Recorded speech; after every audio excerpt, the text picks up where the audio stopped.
I'm better than you arrogance, and more like, no, that to me is the hardest. That's the highest peak you can get to. That's where I want to be. And I had created it that's what I wanted. And other guys like, I don't care. I'll fly whatever. Oh, really? Yeah, cool, whatever. I'll fly that. Cool. Go fly that. If you don't have that, how far do you make it? Not where I wanted to go. I mean, okay, so there might be some small, tiny, minuscule part of the population that is just so talented that they can kind of just cruise by and they're going to get it. Right. Yeah, there are. And there's some people that are like, guess what I'm doing this weekend? I'm sharpening my knife. I'm polishing my boots. Because that was me in SEAL training. Me in SEAL training was, guys are going to go to whatever, go to the mall, go try and meet girls or whatever. I'm going to sharpen my knife the whole weekend and get ready for inspection because I want to make sure I get through this thing. Because I'm not sure. I see pitfalls all over the place, and I don't need any more pitfalls than are already in existence. And you're not going to feel like you're missing out either. You're not going to be like, man, I wish I was out there at the bar, or out there at the club. Like, you're not thinking that at all. You're like, this is what I should be doing. This is what I should be doing. I don't care about anything else. So you don't even feel like you're doing it even though you don't want to. You wouldn't want to do anything else. As a matter of fact, if you did the other thing, you're like, you know what I should be doing right now? I should be back home prepping. That's what I should be doing. So I think that's the difference.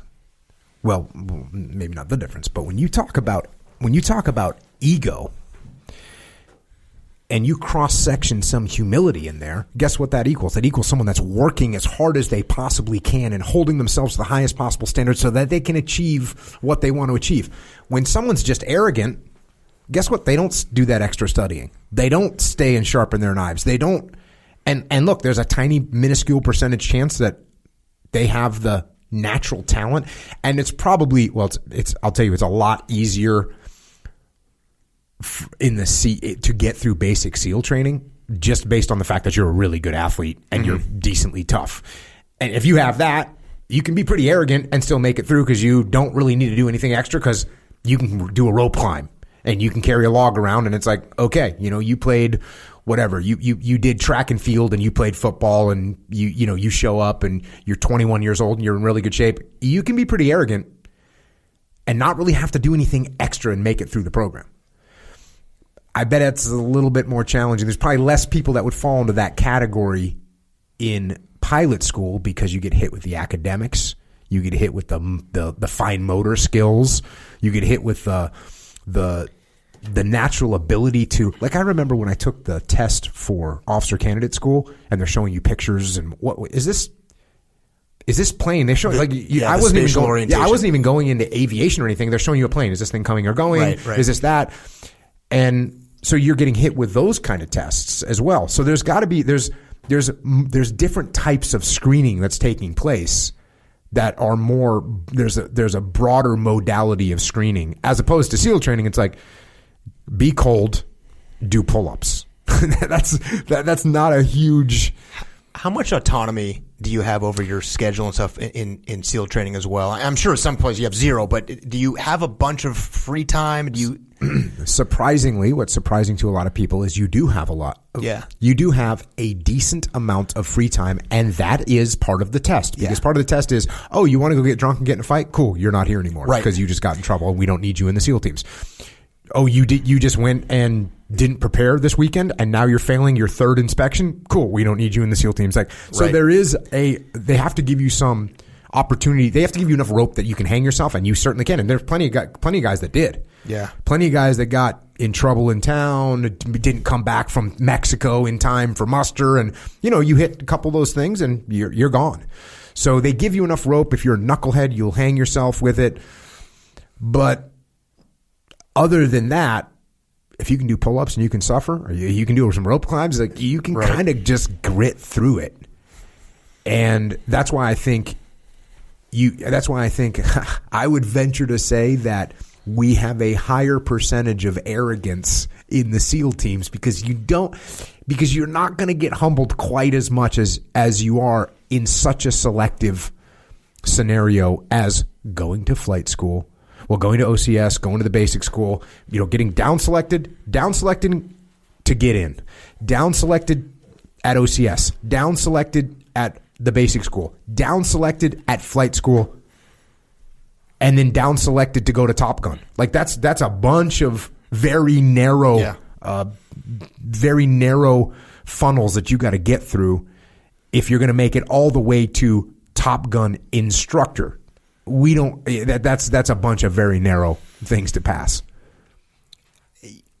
Yeah, even with that, it's not a flawless system. I mean, even with that, there are guys that are there that maybe shouldn't be there.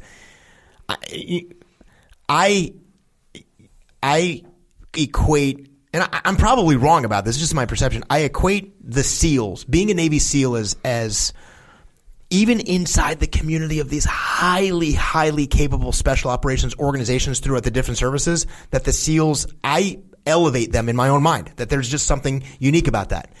And if I take a step back and I think like, okay, flying F-16s for the Air Force or flying F-18s for the Navy, the Marine Corps, look, man, it's the same. And there's probably people say, hey, Green Beret, Navy SEAL, like you could account a couple of that are.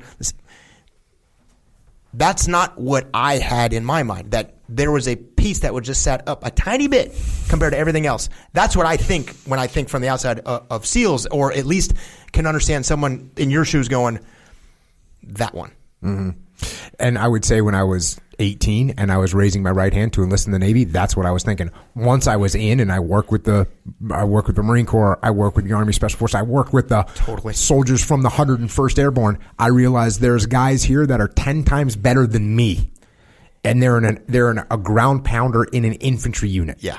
Good. I am a humble person. I was going to ask you, so once you make it through wicket after wicket after narrow wicket after narrow wicket after narrow wicket, and now you're at a point where you're a Top Gun senior instructor, and there's no person that can beat you in a dogfight, how are you finding your humility at that point? For me, it was that there actually still were people that could beat me. Got it. And I think it was almost luck that I was able to keep being reminded of that. And what I mean by that is I will never, even if you could track it, I will never be considered the best. Even the guys at my top end of my generation, I'm in a conversation of a couple of guys, but nobody's going to go, oh, Dave Burke was the best guy. Nobody's going to say that. I simply was not. Now, I was good enough to be in a strata of a couple people that we had a small pool of instructors that sort of fit in that little category. And I was in there, but no question that I was not at the top. Is there a singular person that was? Or is it too... No, it's usually not. In my experience, it was like there's a little group. But inside that, every now and then, those guys get to fight each other. And what almost always happens is at the end, it's neutral. You come back and it was awesome, but nobody got really the upper hand. Every now and then you go, oh, dude, he was pushing me around a little bit. But it's never like he shot me or he was bullying me. It was like, you had like 10 degrees on me there at the end of that 20-minute fight. So it was really super. I went out towards the later half of my career. I was the senior instructor at Top Gun. I was the training officer as a Marine. So you're talking wicket after wicket after wicket. I went out and flew with a guy named Trim Downing, legendary Navy pilot, CEO of Top Gun, my boss at the time. And he went out and we did 4 fights. First 3 were just how you play out neutral, neutral, neutral. I was paying really close attention. I got to the last fight and I did the first turn and go, I'm going to get him. I got him. I figured him out. And it was going to be a really satisfying moment for me. And he ended up doing something I didn't think could even be done in there. And he completely pummeled me. And to the point that I'm looking over my shoulder, almost like a brand new guy going, what is happening? How did this happen to me? And, he's laughing at me on the radio. And not only will I not forget it, those are the things that at just the right intervals in my career, right when I was about to go over the edge of I'm unbeatable, I'm better than everybody, I never got to that point because something would always happen and I would go, oh, damn, that guy is better than me. Trim did that to me at a time where had that not happened, I just didn't fight against him. There's some risks that I could have just left there and gone off the deep end and looked back and go, I was the best pilot in the world, which is a ridiculous thought. I was lucky that at every interval where I got right to the edge, something would happen to me and go, dude, that guy is better than you.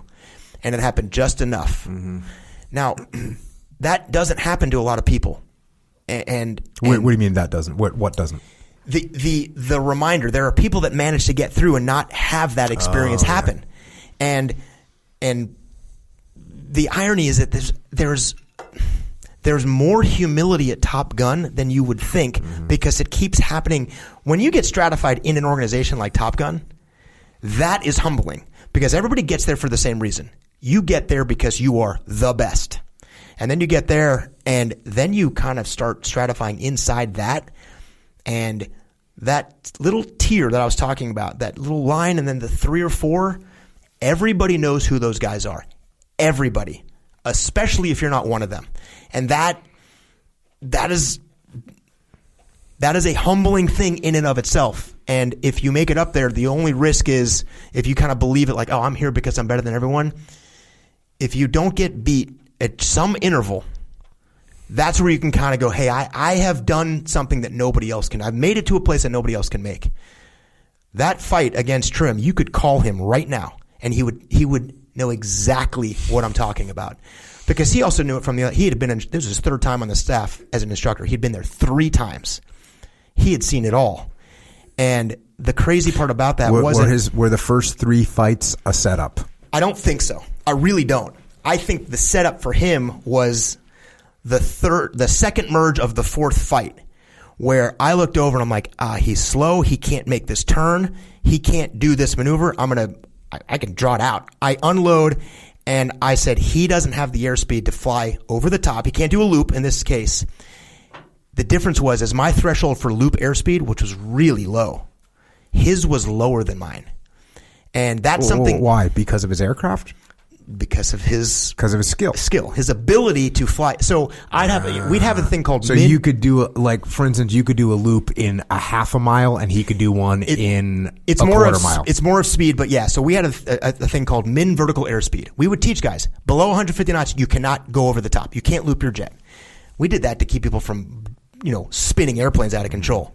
My min vertical airspeed was way lower than that. Like what? Are you not allowed to talk about it? No. I mean, at this point, I'm good. Probably, 115. You can milk it up 120, and because he was a better pilot than me, he was able to fly his airplane closer to the edge of being out of control than I was. And I did my math of nobody can do that. I can't do that. And I got right to my min vertical airspeed. He was slower than me, which meant I actually had an advantage over him. I had more speed than him, probably 10 knots over him. So these are really fine margins.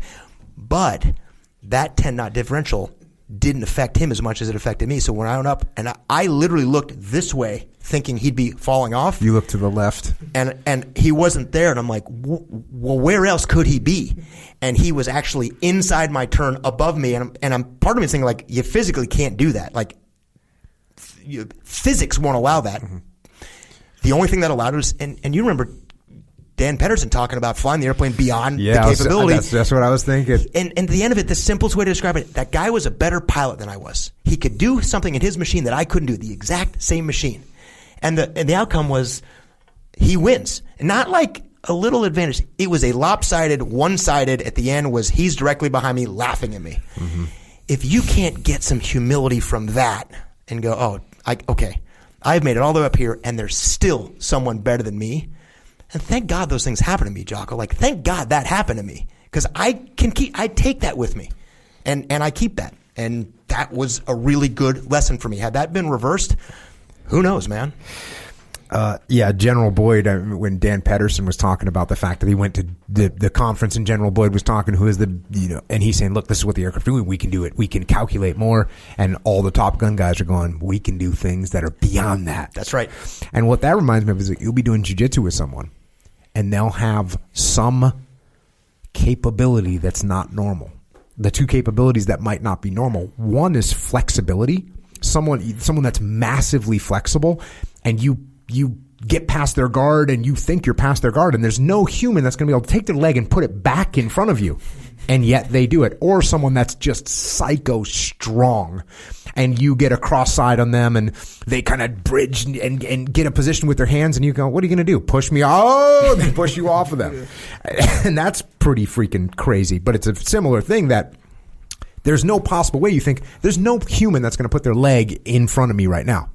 Jeff Glover, like you're past his guard and all of a sudden there's a leg coming, over your side, and you're thinking, who is there? Someone else